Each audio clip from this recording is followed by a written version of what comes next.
Have you ever skipped a crucial workday? Do you have a list of go-to reasons for times you need to miss work on a big day?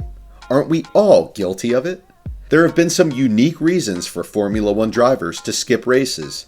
We've produced a list of 10 shocking reasons Formula One drivers miss races, ranging from being abducted to being unable to fit in the vehicle.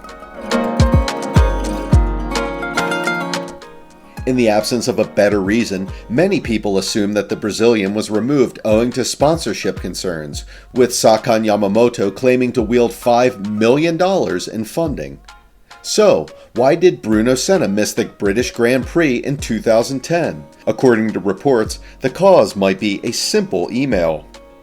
According to the story, Senna emailed the struggling Spanish team's manager, Colin Coles, criticizing his management style. He then sent it to the Romanian-born German by mistake.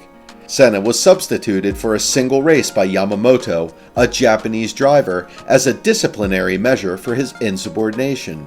Although he finished the season, Senna was disqualified from the race due to disciplinary issues.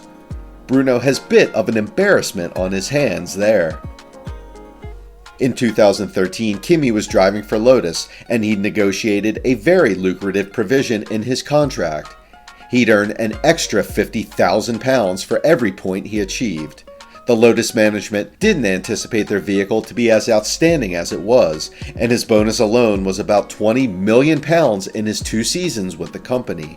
Raikkonen, who alleges Lotus has not paid him for the whole season, ultimately raced in Abu Dhabi and only consented to compete in the final 2 races after reaching an understanding with the team over wage payment. On the other hand, Kimi Raikkonen will miss the season's last 2 races due to surgery for a long-standing back ailment. Was Raikkonen indeed unable to compete owing to back surgery or financial difficulties? Back surgery at this time is somewhat startling. Gauchot was scheduled to meet with Jordan and officials from 7up on December 10, 1990. However, while on his way and running late, he was involved in a road rage incident with a taxi driver in London's Hyde Park corner. His automobile crashed with the cab's rear, but neither vehicle was damaged. Gauchot later claimed that the taxi driver grabbed his tie and raised his fist, prompting him to spray the taxi driver with CS gas to protect himself.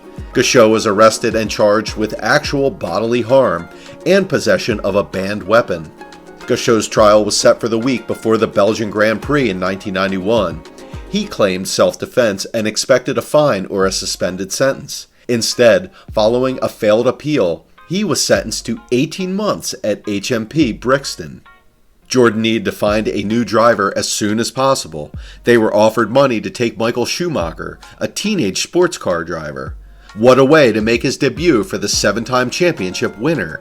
It's safe to say that it wasn't a horrible choice. In 2017, Fernando was not having a good time in Formula One. McLaren sought to give their star driver a lift after suffering through a 3rd consecutive season with bad Honda power units. McLaren teamed up with Andretti IndyCar team to provide Alonso with a chance to compete. For him, it was a dream come true. Fernando Alonso was set to race in the prestigious Indianapolis 500 rather than the 2017 Monaco Grand Prix. He qualified 6th at Indy and even led for a short time until retiring due to a Honda engine issue. He couldn't get away from them. Jenson Button replaced Fernando for the Monaco Grand Prix. Are you missing a Formula One race for the Indy 500?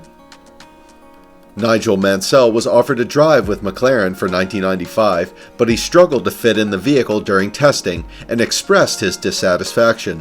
The crew began work on a whole new vehicle to accommodate him. He had to miss 2 races before he could fit into the vehicle. The automobile, on the other hand, was not particularly competitive. Nigel did nothing but grumble and seek to withdraw, and McLaren fired him after only 2 races. It's reasonable to conclude that organizers would cancel the entire event if the reigning world champion were kidnapped the night before a Formula One race. But come on, would that really happen? Fangio, the 5-time world champion and best racing driver globally, was abducted by Fidel Castro-backed rebels at the 1958 Cuban Grand Prix. They placed a pistol on Fangio's head and escorted him from the hotel where he was staying. The goal was simple: By seizing the most famous person in racing, the rebels would expose the regime and get international attention for their cause. Although word of the kidnapping quickly circulated worldwide, President Batista refused to be outdone. He authorized the race to go on as planned, while a squad of cops went on the hunt for the kidnappers. After the race, which had gone on as planned, Fangio was released and sympathized with the rebels. It's surprising to miss a race for a cause you've never heard of. If there is ever a list of surprising, strange, or humorous occurrences in Formula One history, Ayrton Senna will always be on it. Remember Bruno in number 10? His renowned Uncle Ayrton missed a Grand Prix in his debut season in Formula One. Ayrton's initial Formula One contract with Toleman was 3 years, but he would never stay that long owing to competitor interest. He made sure his contract had a $100,000 buyout provision. The Toleman team suspended Ayrton for not competing in the Italian Grand Prix. Despite being under a Toleman contract, the management team realized that the Brazilian was in serious talks with the Lotus squad. What is the explanation behind this? The FIA's decision to impose a 10-place grid penalty was widely criticized. It wasn't until the 15th race of the season that the penalty was applied. Felipe Massa was found guilty of causing an unnecessary accident with Jaguar driver Pedro de la Rosa. The United States Grand Prix's next race resulted in a 10-place penalty.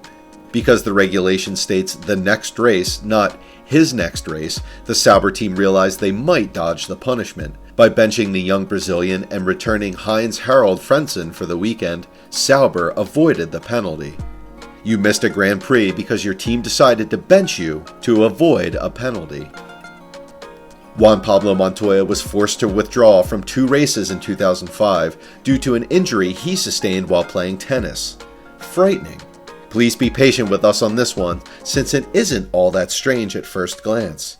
In most cases, a training injury isn't a huge concern. What's odd about this one is that it's a well-kept secret that he was hurt on a motocross bike, not in a tennis match. On the other hand, motocross was a contractually prohibited sport due to the great danger of injury to the driver. Juan was questioned if he had been in a bike accident everywhere he went. Juan is still being pressed to give the whole truth. What's with all the secrecy? All of the reasons were due to the drivers becoming involved in particular situations, which resulted in their incapacity to participate. What if a team requests explicitly that its drivers do not qualify? It happened at the French Grand Prix in 2002. Isn't that shocking? The cash-strapped Arrows Grand Prix team told runners Heinz-Harald and Enrique Bernoldi to fail to qualify their A23 runners on purpose. Frentzen and Bernoldi set the first and second sector times at the French track, respectively, which would have comfortably qualified them for the Grand Prix. Arrows could pack up early, return to their Leafield headquarters in rural England, and prepare entirely for the rest of the 2002 season thanks to deliberately sluggish third and final sectors. However, because they attempted to qualify, the team officially competed in round 11 of the 2002 Formula One World Championship. Both Arrows only managed 1 flying lap throughout the race for the record. We've reached the end of the list. Let us know what you think in the comments. What's your favorite reason from the list, or is there one we haven't included yet? Don't forget to give this video a like if you enjoyed it, and subscribe to this channel.